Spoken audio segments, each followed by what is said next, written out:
ಆದರೆ ನನಗೆ ಇರೋದು, ನಾನು ಆಗಸ್ಟ್ 11ನೇ ತಾರೀಕುವರೆಗೂ ಮಾಹಿತಿ ತಗೊಂಡಿದ್ದೀನಿ. ಅದರಲ್ಲಿ ಯೂರಿಯಾ 96,000 ಮೆಟ್ರಿಕ್ ಟನ್ ನಿಮ್ಮ ಹತ್ರ ಇದೆ, DAP 66,000 ಮೆಟ್ರಿಕ್ ಟನ್ ಇದೆ, NPK 3.50 ಲಕ್ಷ ಮೆಟ್ರಿಕ್ ಟನ್ ಇದೆ. ಇಷ್ಟಿದೆ ಅಂತ ನಮಗಿರುವಂತ ಮಾಹಿತಿ.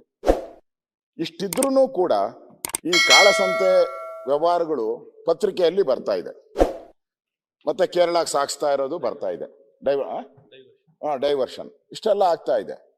ಇದನ್ನ ನೀವು ಹೇಳ್ಬಿಡ್ತೀನಿ, ತಡೆಗಟ್ಬಿಟ್ಟಿದ್ರೆ ಮುಗ್ದೋಗಿತ್ತು. ಇನ್ನೊಂದು, ನಾನು ಹೋಗಿದ್ದೆ ನಮ್ಮ ಸಕಲೇಶ್ವರ, ಹಾಸನ ಅಲ್ಲೆಲ್ಲ, ಅಲ್ಲಿ ಬೆಳೆ ಹಾನಿ ಆಗಿದೆ. ನೀವು ಹೇಳಿದ್ರಿ, ನೀವು ಏನ್ ಹೇಳಿದ್ರು ಉತ್ತರ, ಅದೇ ಉತ್ತರನೇ ನನಗೂ ಅಲ್ಲಿ ಅಧಿಕಾರಿಗಳು ಹೇಳಿದ್ದು.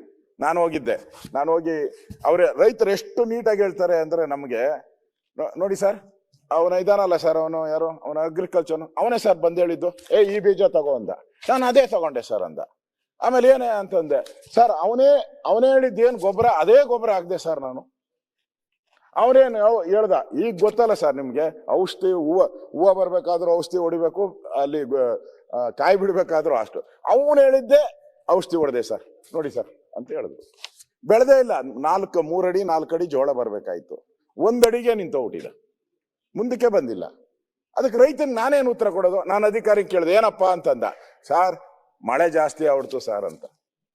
ಹಂಗಾರೆ ಇಡೀ ಆಸ್ತಾನೆ ಓಡ್ಬೇಕಾಯ್ತಲ್ಲ, ಮಳೆ ಜಾಸ್ತಿ ಆಗಿದ್ರೆ ಇಡೀ ಆಸ್ತಾನೆ ಎಲ್ಲ ಬೆಳೆನೋ? ಹಂಗಿಲ್ಲ, ಕೆಲವು ಕಡೆ ಮಾತ್ರ ಆಗಿದೆ ಇದು, ಕೆಲವು ಕಡೆ ಮಾತ್ರ, ಒಂದೊಂದು ತಾಲೂಕಲ್ಲೂ ಕೆಲವು ಕಡೆ ಮಾತ್ರ ಲಾಸ್ ಆಗಿದೆ.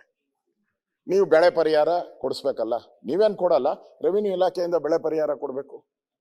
ರೈತ ಅವನು ಎಷ್ಟು ನೀಟಾಗಿ ಕೇಳ್ತಾನೆ ಅಂದ್ರೆ, ನೀವು ಹೇಳಿದ್ದಂಗೆ ನಾನು ನಡ್ಕೊಂಡಿದ್ದೀನಪ್ಪ, ನನಗೆ ಯಾಕೆ ಮೋಸ ಮಾಡ್ತೀರಾ ಅಂತ ಕೇಳ್ತಾನೆ. ನನಗೆ ಉತ್ತರ ಕೊಡೋಕ್ಕಾಗಲೇ ಇಲ್ಲ. ನಾನು ಸಚಿವರ ಹತ್ರ ಮಾತಾಡ್ತೀನಪ್ಪ, ಸರ್ಕಾರದಲ್ಲಿ ನಾನು ರೈಸ್ ಮಾಡ್ತೀನಿ ಅಂತ ಹೇಳಿದ್ದೀನಿ. ಈ ಕಳಪೆ ಬೀಜ ಕೊಟ್ಟಿರೋವಂಥದ್ದು, ಬೆಳೆ ಹಾನಿ ಆಗಿರೋದ್ರ ಬಗ್ಗೆ ನೀವು ಮಾತೇ ಆಡಲಿಲ್ಲ.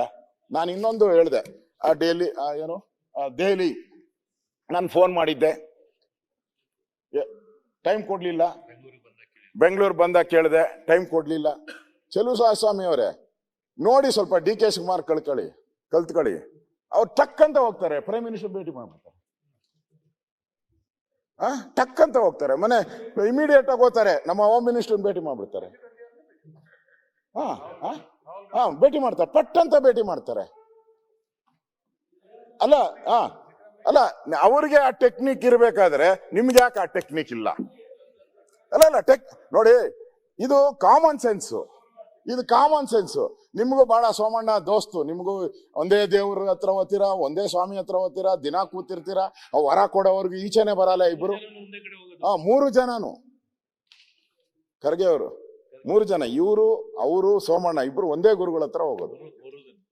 ಅವರು ಬರೀತಾರೆ, ಅದು ದೇವ್ರು ಬರೀತಾರೆ, ಬರೆದು ಅದು ಆಚೆ ಬರೆಯೋವ್ರಿಗೆ ಇವ್ರು ಆಚೆ ಬರಲ್ಲ.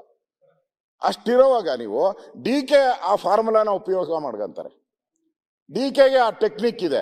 ನೀವು ಡೆಲ್ಲಿಗೆ ಹೋಗಿ ಕೂತ್ಕೊಂಡು ಈ ಕೆಲಸ ಯಾಕೆ ಮಾಡಲಿಲ್ಲ? ಬೇರೆ ಸಂದರ್ಭದಲ್ಲಿ ಡೆಲ್ಲಿಗೆ 100 ಸಾರಿ ಓದ್ತಿರಲ್ಲ. ಏನಾನ ಪ್ರಾಬ್ಲಮ್ ಆದರೆ ಮಿನಿಸ್ಟ್ರು ತೆಗಿತಾರೆ, ಹಂಗೆ 2.5 ವರ್ಷಕ್ಕೆ ಚೇಂಜ್ ಆಗ್ತತೆ, ಹಿಂಗಂದ್ರೆ ಎಲ್ಲ ಕ್ಯೂ ಹೊಟ್ಟೋಗ್ತಿರಲ್ಲ. ರೈತನಿಗೋಸ್ಕರ ಒಂದ್ಸರಿ ಯಾಕೆ ಹೋಗ್ಲಿಲ್ಲ ನೀವು ಡೆಲ್ಲಿಗೆ?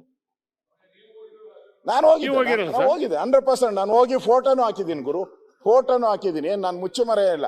ಹೋಗು ಅಂತ ಹೇಳ್ತಾ ಇದ್ದೀನಿ ಗುರು, ಸ್ನೇಹಿತನೇ. ಅದಕ್ಕೆ ಹೋಗಿ ನೋಡಿ, ಕೇಂದ್ರ ಯಾರೇ ಇರ್ಬೋದು, ನಾನು ಒಂದೇ ನಿಮಿಷ, ನಾನು ಕೇಂದ್ರ ಸಚಿವರ ಹತ್ರ ಜೈಪಾಲ್ ರೆಡ್ಡಿ ಅವರಿದ್ದಾಗ ನಾನು ಜೈಪಾಲ್ ರೆಡ್ಡಿ ಅವ್ರನ್ನ ನಾನು ನೆನ್ಸ್ಕೊಂತೀನಿ. ಇಡೀ ದೇಶದಲ್ಲಿ ಅಷ್ಟು ದುಡ್ಡು ಕೊಟ್ಟಿಲ್ಲ, ಟ್ರಾನ್ಸ್ಪೋರ್ಟ್ ಅಲ್ಲಿ ಅಷ್ಟು ದುಡ್ಡು ಕೊಟ್ರು ನನಗೆ. ನರಮ್ ಯೋಜನೆಯಲ್ಲಿ ಅವರು 35% ದುಡ್ಡು ಕೊಟ್ರು. ನಾನು ಕರ್ನಾಟಕದಲ್ಲಿ ನಾವೊಂದಷ್ಟು ದುಡ್ಡು ಹಾಕಿ ಇವತ್ತು ಇಡೀ ರಾಜ್ಯದಲ್ಲಿ ಒಂದು ಬಸ್ ಸ್ಟ್ಯಾಂಡ್ಗಳನ್ನ ಕಟ್ಟಿದ್ರಿ, ಹೈಟೆಕ್ ಬಸ್ ಸ್ಟ್ಯಾಂಡ್ಗಳನ್ನ ಕಟ್ಟಿದ್ರಿ. ನಮ್ಮ ಎಫಿಷಿಯನ್ಸಿ ಬೇಕು. ನೀವು DKಗಿರೋ ಎಫಿಷಿಯನ್ಸಿನ ನೀವು ತೋರಿಸ್ಬಿಟ್ಟಿದ್ರೆ ಎಷ್ಟೊತ್ತು ಗೊಬ್ಬರ ಬಂದ್ಬಿಟ್ಟು ಎಲ್ಲ ರೈತರಿಗೆಲ್ಲ ಸಮಸ್ಯೆ ಬಗ್ಗೆ ಹೇಳ್ತೀನಿ ಕೇಳಿ. ನಿಮ್ಮ ಲೇಟೆಸ್ಟ್ ಹಾಗೂ ಇಂಟ್ರೆಸ್ಟಿಂಗ್ ಸುದ್ದಿಗಳಿಗಾಗಿ ಬಾಸ್ ಟಿವಿ ಕನ್ನಡ ಚಾನೆಲ್ನ ಸಬ್ಸ್ಕ್ರೈಬ್ ಮಾಡಿ, ಹಾಗೆಯೇ ಬೆಲ್ ಐಕಾನ್ ಪ್ರೆಸ್ ಮಾಡಿ. ಇದರ ಜೊತೆಗೆ ಫೇಸ್ಬುಕ್, ಇನ್ಸ್ಟಾಗ್ರಾಮ್, ಎಕ್ಸ್ ನಲ್ಲೂ ಮಿಸ್ ಮಾಡದೆ ಫಾಲೋ ಮಾಡಿ.